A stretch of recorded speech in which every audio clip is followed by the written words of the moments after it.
Hello everyone, welcome back to our YouTube channel once again. आज हम discuss करने जा रहे हैं हिंदी का नमूना कृति पत्रिका, मतलब क्या, सैम्पल पेपर। ठीक है, अब आपके पास हिंदी के लिए काफ़ी ज़्यादा समय आपको दिया गया है, तो आई होप आपकी प्रिपरेशन बहुत अच्छे से चल रही होगी और हमारे चैनल पे हर एक चीज़ हिंदी के लिए अपलोडेड है, तो आप जाकर फटाफट से देख सकते हैं। एज वेल एज ये जो पीडीएफ है वो आपको टेलीग्राम ग्रुप पे मिल जाएगा, तो डिस्क्रिप्शन में लिंक दी गई है टेलीग्राम ग्रुप की, आप वहाँ से जाकर इस पीडीएफ को डाउनलोड कर सकते हैं। सो लेट्स सी आपको हिंदी में कैसे लिखना होता है। आपको ये पता होगा कि हिंदी का जो पेपर है आपका वो होता है 80 मार्क्स के लिए। ओके, सो 80 मार्क्स का पेपर आपका होता है, वो सबको पता होगा आई होप। ओके, आपको 3.5 घंटे दिए जाएंगे। यहाँ पर आपको 3 घंटे लिखे हैं, लेकिन आपको 3.5 घंटे दिए जाएंगे। ठीक है, सो आपका सबसे पहला सेक्शन कौन सा आता है? विभाग 1 गद्य। आपको 20 मार्क्स के लिए विभाग 1 पूछा जाता है। Section 1 is for 20 marks. गद्य मतलब क्या होता है? लेसन। ठीक है, लेसन में से आपको कोई भी सीन पैसेजेस दिए जाएंगे और उसके आधार पर आपसे क्वेश्चंस पूछे जाएंगे। ओके, यहाँ पर आपको एक चैप्टर का दिया गया है, एक चैप्टर का एक छोटा सा पैसेज निकाल कर दिया गया है। अब यहाँ पर देखो क्वेश्चंस कैसे पूछते हैं और आपको उस क्वेश्चन के जवाब कैसे लिखने हैं।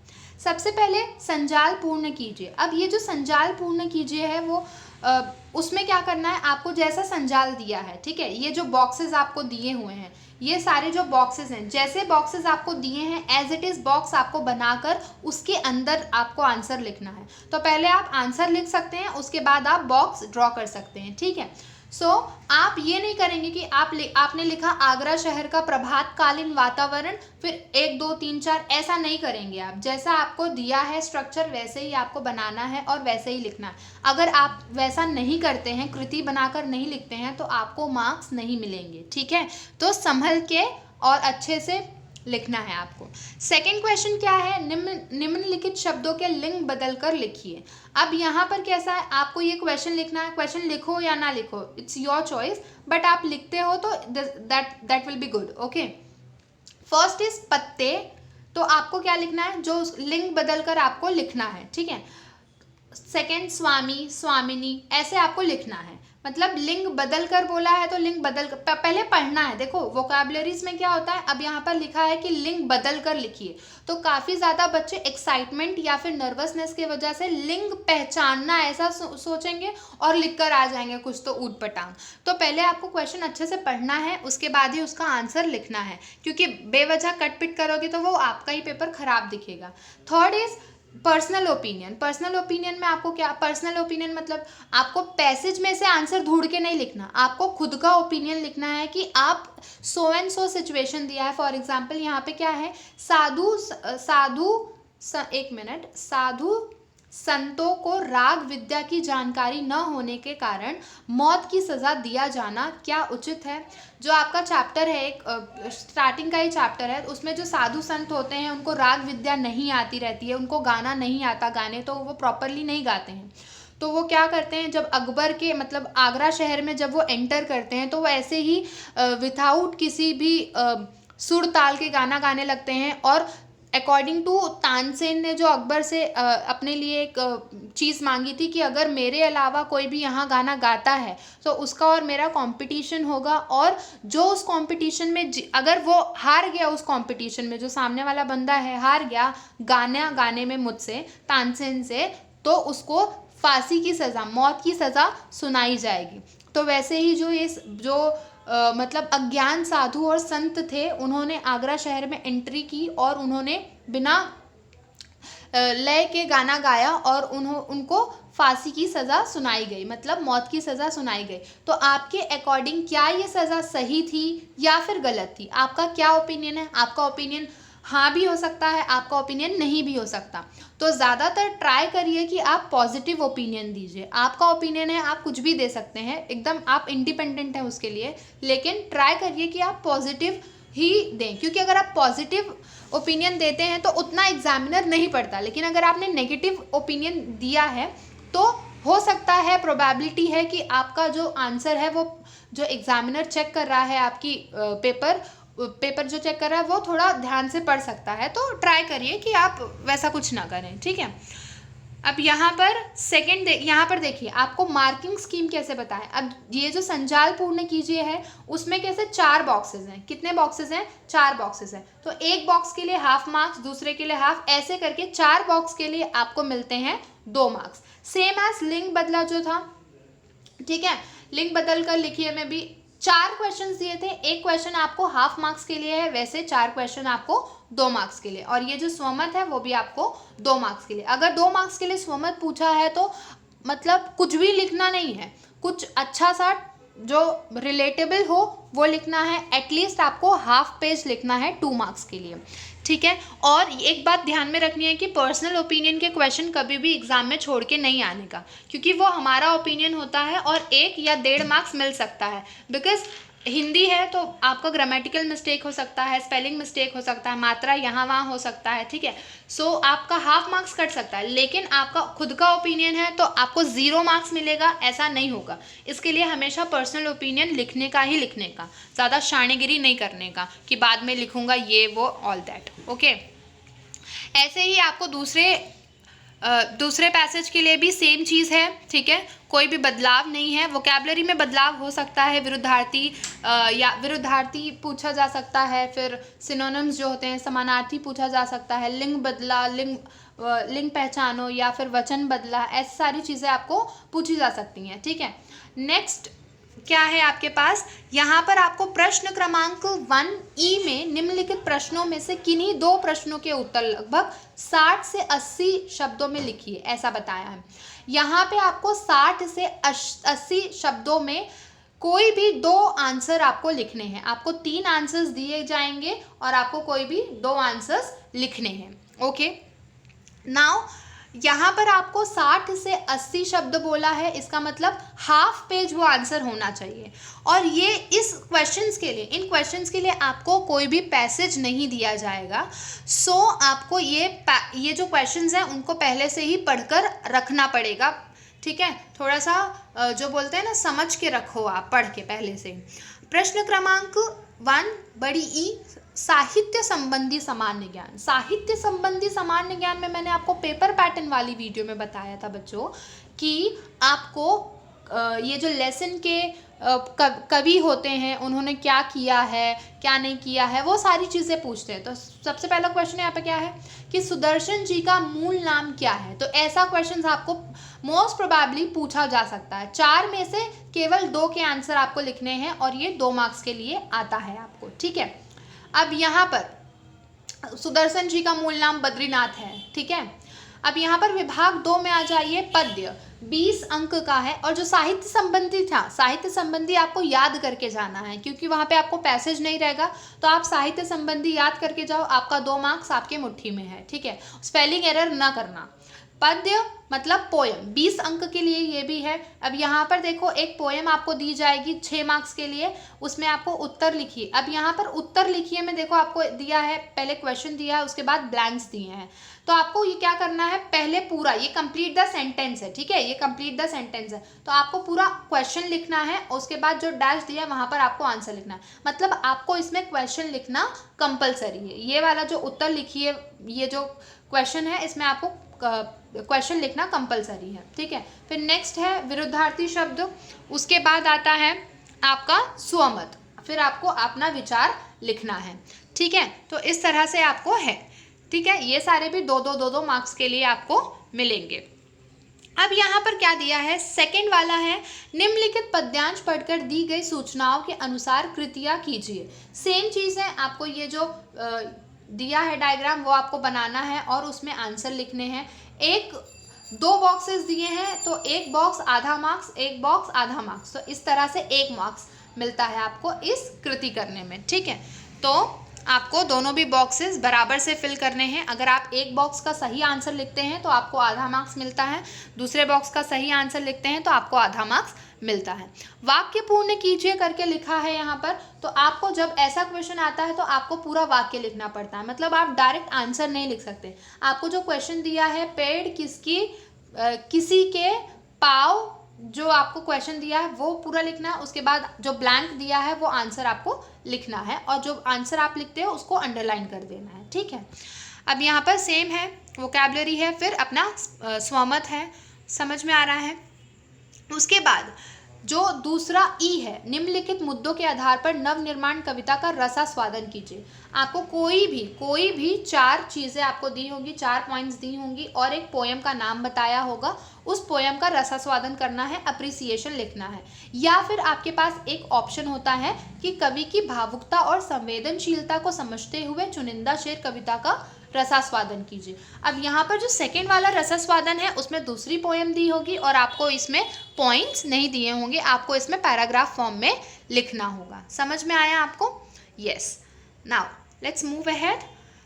ओके, ठीक है। तो आपको फर्स्ट वाला जो रसास्वादन दिया है जिसमें पॉइंट्स दिया है उसमें पॉइंट्स वाइज लिखना है। जो सेकेंड वाला ऑप्शन में इन दोनों पोएम में से आपको एक ही लिखना है। एक तो आप पॉइंट्स वाला लिख सकते हो या फिर आप पैराग्राफ वाला लिख सकते हो, लेकिन आपको ये बात ध्यान में रखनी है कि जिस पोएम के लिए पॉइंट्स दिया है उस पोएम का ही पॉइंट्स का आप अप्रिसिएशन लिखोगे, या ये नहीं कि आप पॉइंट्स ले लिए और दूसरे पोएम का अप्रिसिएशन लिखने लगे। ओके, सेकंड पोएम का आपको इसमें पैराग्राफ वाइज लिखना है। तो आप दोनों में से एक चीज़ लिख सकते हो। अगर आप पॉइंट वाइज चूज करते हो तो आपको कम लिखना पड़ेगा और आपकी चांसेस ज़्यादा बढ़ जाते हैं मार्क्स गेन करने के। ओके, सारी बातें नोट डाउन करिए क्योंकि बहुत इंपॉर्टेंट चीज़ें हैं जो मैं आपको आज बता रही हूँ।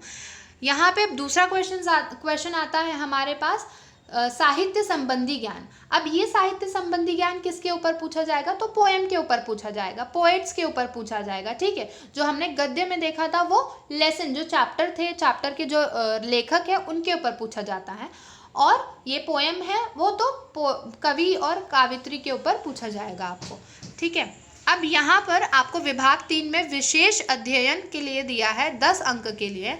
यहाँ पर आपको एक पैसेज दिया जाएगा जो 6 मार्क्स के लिए होगा, ठीक है। इसमें आपको क्वेश्चंस पूछे जाएंगे सेम एज सीन पैसेज की तरह। ये भी सीन पैसेज ही है, लेकिन जो आप हिंदी के बुक में देखोगे तो वहाँ पर इंडेक्स में विशेष अध्ययन करके लिखा होगा, उसके अंडर जो चैप्टर आता है उसको आपको पढ़ना है इस सेक्शन के लिए। ओके, यहाँ पर आपको एक आकृति पूछी जाएगी, फिर एक वोकैबुलरी पूछा जाएगा और एक स्वमत पूछा जाएगा, ठीक है। अब नेक्स्ट देखते हैं, नेक्स्ट क्वेश्चन क्या है। निम्नलिखित प्रश्नों में से किसी एक का उत्तर 80 से 100 शब्दों में लिखिए। मतलब आपको 2 क्वेश्चंस पूछे जाएंगे और आपको किसी एक का ही लिखना है।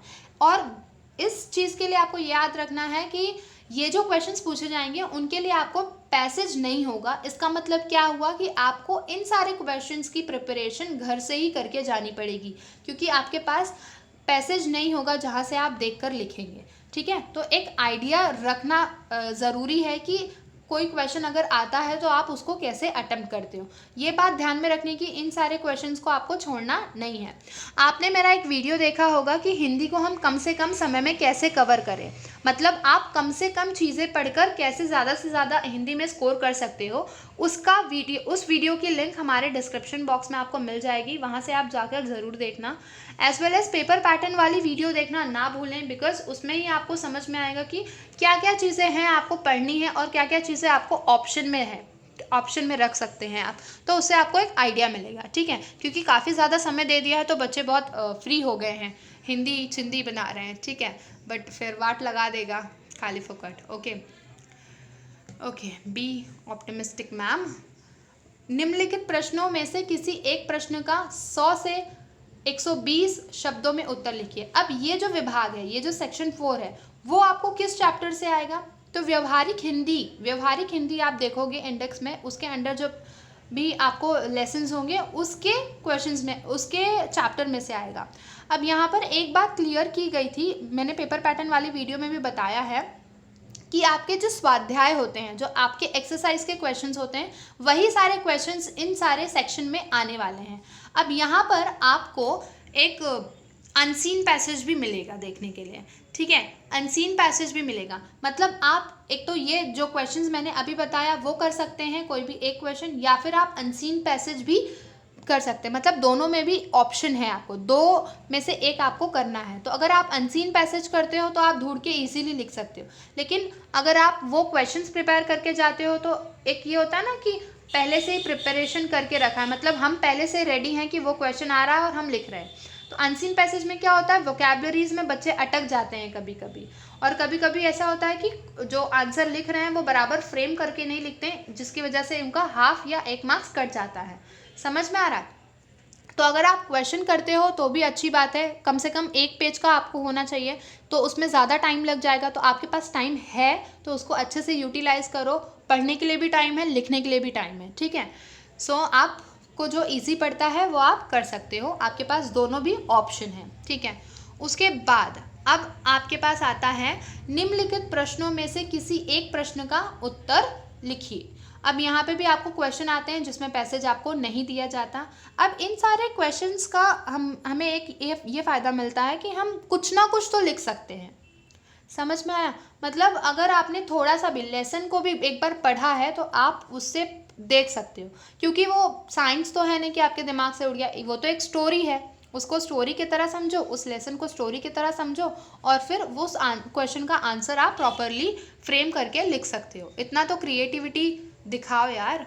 ओके ओके, नेक्स्ट इज, या फिर आप ये 2 क्वेश्चंस को ऑप्शन में रख सकते हो और आप वाक्य जो सही विकल्प चुनकर वाक्य फिर से लिखिए। मतलब आपको 2 ऑप्शंस दिए रहेंगे और उनमें आपको एक सेंटेंस दिया रहेगा और 2 ऑप्शंस दिए रहेंगे, उस सेंटेंस में कौन सा वर्ड आपको सही लगता है वो लिखना है। ये बहुत इजी है तो आप कर सकते हो, ठीक है। सो नेक्स्ट क्या है हमारे पास, या फिर आप सही विकल्प चुनकर आप अगर लिखते हो तो आपको ज़्यादा बेनिफिट है, क्योंकि 4 क्वेश्चंस आपको दिए जाएंगे, हर एक क्वेश्चन आपको 1-1 मार्क्स के लिए है। जैसे अभी यहाँ पर आपको एक एग्जाम्पल दिया है, शारीरिक विकास के साथ साथ डैश विकास भी आवश्यक है। तो क्या आएगा इसमें, शैक्षिक या बौद्धिक? तो आएगा बौद्धिक विकास। तो इतना कॉमन सेंस है हमारे पास कि क्या हो सकता है, क्योंकि हम माहिर हैं एक चीज़ को बैठाने में, हाँ ये जच रहा है ना, तो ये हो सकता है। फीचर लेखन डैश होना चाहिए, भावना प्रधान या कल्पना प्रधान? अब जैसे ये सारे जो एग्जाम्पल्स आते हैं कि फीचर लेखन कैसा होना चाहिए, भावना प्रधान या कल्पना प्रधान, तो आप वहाँ पर बैठोगे, अरे भावना भी तो ज़रूरी है और कल्पना भी ज़रूरी है, दोनों भी चली जाएगी तो क्या होगा, दोनों से हाथ धो बैठूंगा ना, ठीक है। तो आप सोचोगे दोनों भी लिख देता हूँ और प्रधान को साइड में कर देता हूँ, प्रधान गेट कैंसल, भावना और कल्पना, no, this is not math. Okay, sorry, let's move on to the next question which is, निम्नलिखित अपठित पद्यांश पढ़कर दी गई सूचनाओं के अनुसार कृतियाँ कीजिए। अब सेम चीज़ रिपीट हो रही हैं, अनसीन पैसेज आपको पूछा जाएगा, उनमें आपको लिखना है, आपको ढूंढ के आप लिखना होता है जो भी आंसर्स होते हैं। मैंने आपको बताया कि जो वेब पूछा जाता है, वेब डायग्राम, उसको एज इट इज़ बनाना है, उसमें फेरबदल नहीं करना है। अब ये जो लास्ट वाला है हमारे पास प्रश्न क्रमांक 4 ई का, वो बहुत इंपॉर्टेंट है, जो है पारिभाषिक शब्द। आपको मैंने पेपर पैटर्न वाली वीडियो में पेज नंबर भी बताया था, कौन से टेक्स्ट बुक के कौन से पेज नंबर पे पारिभाषिक शब्द आपको मिलेंगे। मोस्टली लास्ट या सेकेंड लास्ट पेज में आपको पारिभाषिक शब्द मिल जाएंगे। अगर आप एक पेज को पूरा अच्छे से कर लेते हो तो आपका डेफिनेटली 4 मार्क्स आपके हाथ में है। आपको 8 पारिभाषिक शब्द पूछे जाएंगे, जिनमें से आपको सिर्फ 4 का उत्तर देना है। और आपको ये बात ध्यान में रखनी है कि 8 अटेम्प्ट मत, अगर आप श्योर हैं तो आप करिए, लेकिन जिस चीज़ को लेकर, जिस शब्द को लेकर आप ज़्यादा श्योर हैं उसको पहले अटेम्प्ट कीजिए और बाद में दूसरों को अटेम्प्ट कीजिए, ठीक है। नाउ विभाग 5 मतलब सेक्शन 5 व्याकरण 10 मार्क्स के लिए है। ये सारे व्याकरण हमारे YouTube चैनल पे आपको मिल जाएंगे एक एक करके, तो आप जाकर वहाँ से देख सकते हैं। इन सारे व्याकरण को मैंने डीप में एक्सप्लेन किया है हमारे पेपर पैटर्न वाली वीडियो में कि कैसा क्या आने वाला है, तो आप वहाँ से जाकर देख सकते हैं, क्योंकि खामखा वीडियो बहुत ज़्यादा लंबी होती जा रही है, ठीक है। तो ये सारे व्याकरण मैंने एक्सप्लेन किए हैं कि कैसे क्या पूछने वाले हैं, और अगर व्याकरण समझना है तो आप हमारे प्लेलिस्ट में जाकर सर्च कीजिए हिंदी ग्रामर करके, आपको मिल जाएगा, ठीक है। So all the best for your exam and thank you for watching.